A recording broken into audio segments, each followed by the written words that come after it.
guys, my name is Jeremy Griner, the creative manager on Darksaiders 2, and welcome to your final community Q&A. The most feared of the four horsemen of the apocalypse. Only death can account for the sins of the past and undo mankind's extinction. But at what price?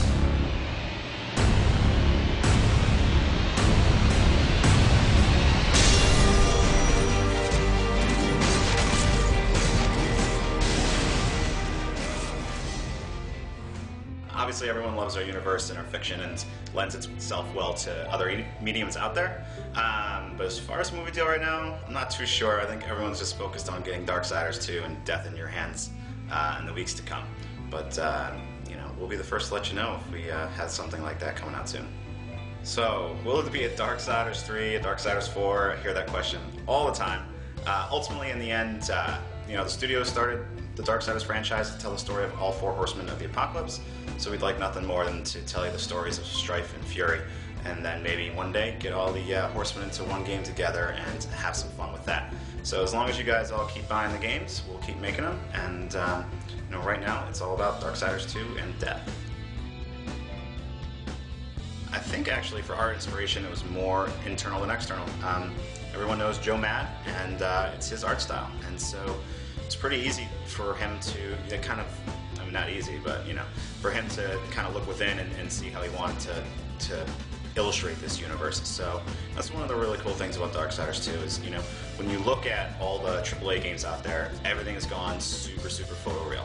Like, everything looks like real life. And I think Darksiders 2 is great because it's eclectic, it has a lot of flair, it's our fantastical world and universe. And so for inspiration, I think it was actually all from within.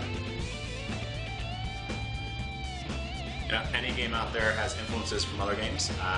Vigil is a studio made up of gamers. So, you know, Darksiders 2 is a game for gamers, being made by gamers. When you come to different influences, I think it's across the map. It's really hard to put your finger down on anything.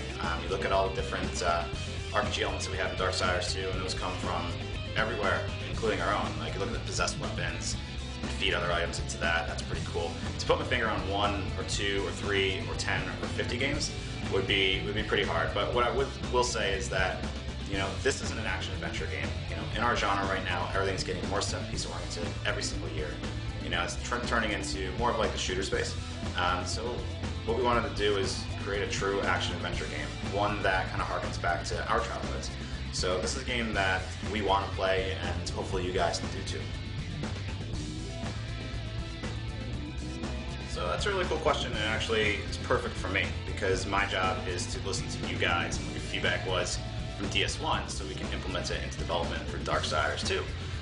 So one of those points of feedback was the horse. You know, I'm a horseman of the apocalypse, I don't get it until halfway through the game.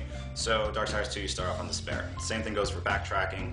You know, a lot of guys weren't quite a fan of that, so we have different mechanics in there to make sure you don't have to do that. When talking about inspirations for Darksiders 2 and, you know, whether there was some left off from 1, certainly. You know, a lot of what we have in Darksiders 2 is what we wanted in the original, but you can only get so much into the first ship product, especially when you're growing the engine from the ground up on your own.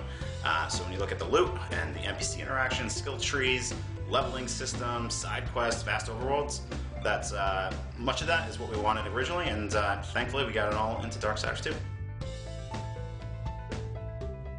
Yes, our goals too.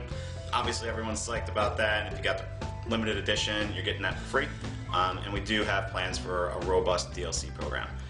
Ultimately, we want to support our fans. We want to have DLC content. I think you all expect that these days, so we're planning on providing it. And just keep your ears open, and we'll let you know.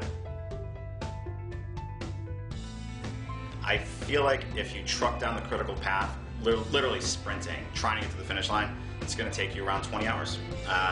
If you look around just a little bit, it's going to take you easily 25, 30. So that's just a critical path. That's only completing the things that you have to do in order to finish the game. Now, we do have a ton of side content. When I say ton, I mean a ton. That's why we need a couple extra months to polish it up. So when you look at all that and you put the whole package together, you can easily double or triple the numbers I just gave you. I'm not sure if we have this coded in as a chibi, but I'd have to say 100% completion. You I've been saying how big this game is, and it's massive. So good luck with that.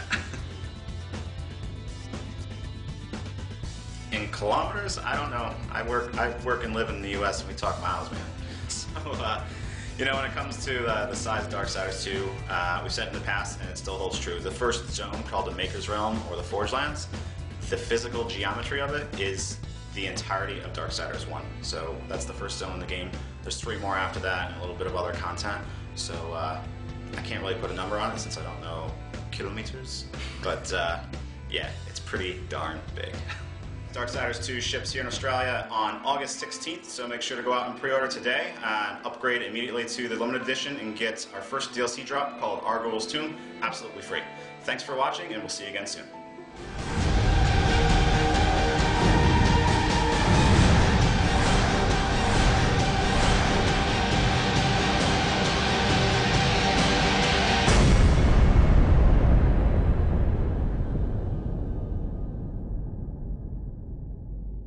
Darksiders 2.